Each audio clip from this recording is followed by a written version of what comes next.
Hello, it is Zach with a podcast named Tim here with a Power Rangers Beast Morphers review, Season 1, Episode 21, entitled Hypnotic Halloween. It is the Halloween themed episode that they did, obviously.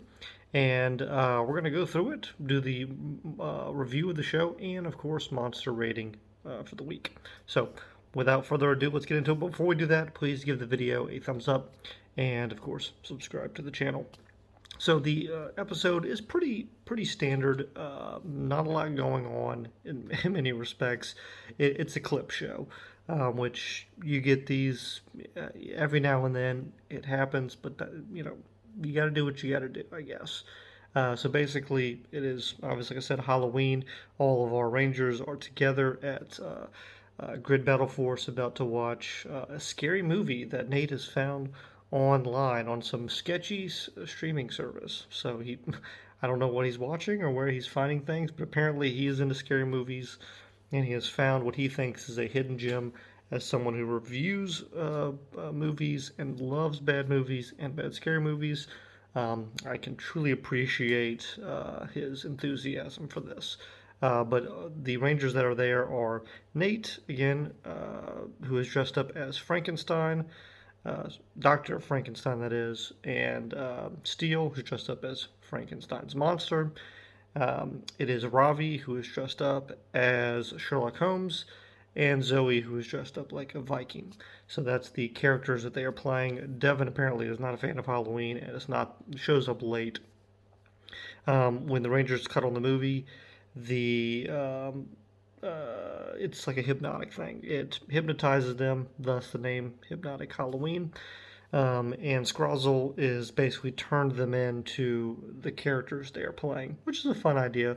Lets the Rangers and the actors do a little something different.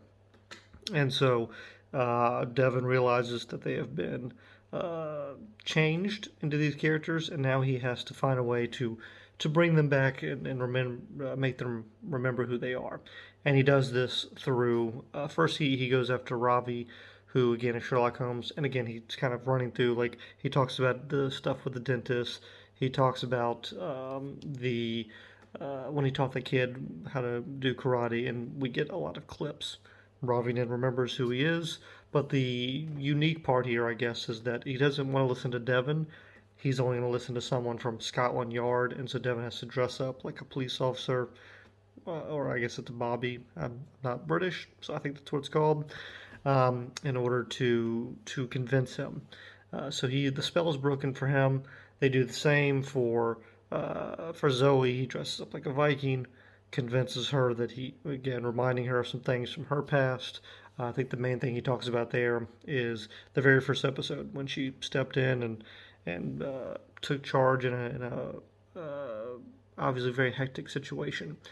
And they have a great, but she actually did a really good job as a Viking. So if someone's looking to cast her in something, I think she'd do a pretty good job. And then all three of them, Zoe, Ravi, and Devin, all dress up like in lab coats as doctors to tell, to basically remind them of when Nate created the Cyber Brigade and how, he is someone who fell in love and found a brotherhood with his creation, and that's how they get to the two of them. While all of this is going on, or after this is done, we find out that Scrozzle has had a plan all along. He is, of course, trying to do some bad things, and he has a monster ready, and that is Spiketron that he is using, who looks great. He doesn't really do much. They have a typical fight, and I'll get into more about Spiketron towards the end. But they have a fight, both in Ranger form and in Zoid form. He is able to destroy, or at least make the Megazord have to deform for a little bit. So kudos to him on that. But in the end, of course, he is defeated, and that's pretty much the episode.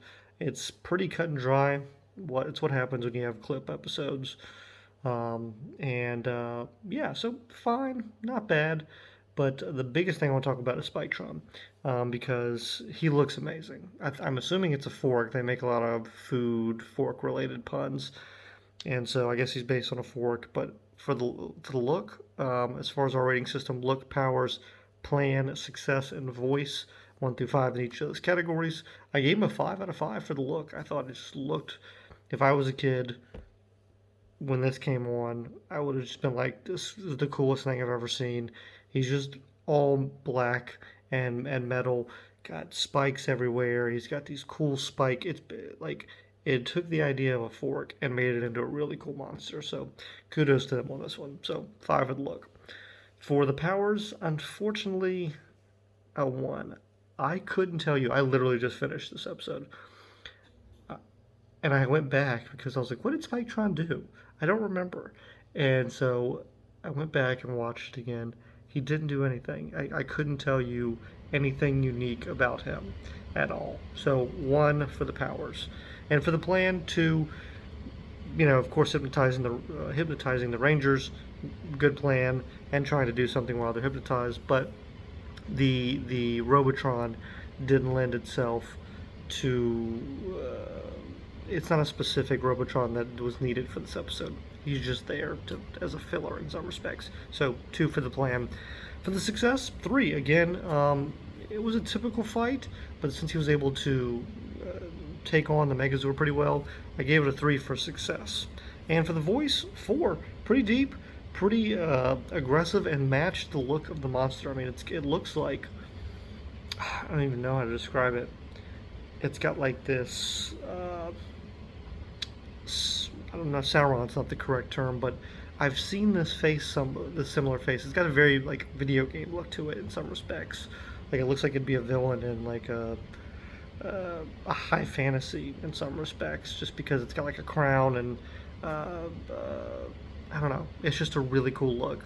There's a picture on here, sure, but I think it's great. And 15 overall is what I gave it with when you go overall. So an average monster, but that's again because or Robotron, but that's because it didn't really do much, even though it looked awesome. So that's my thoughts on this episode. Again, clip show, not much to digest or take a look at. What did you think of Spiketron as far as the design, and what else did you think of the episode? We'll see you next time here on a podcast named Tim. For more Beast Morphers, Dino Fury reviews, we do Star Wars review stuff, and we also, of course, do our review reviews. So, see you next time, and please do subscribe.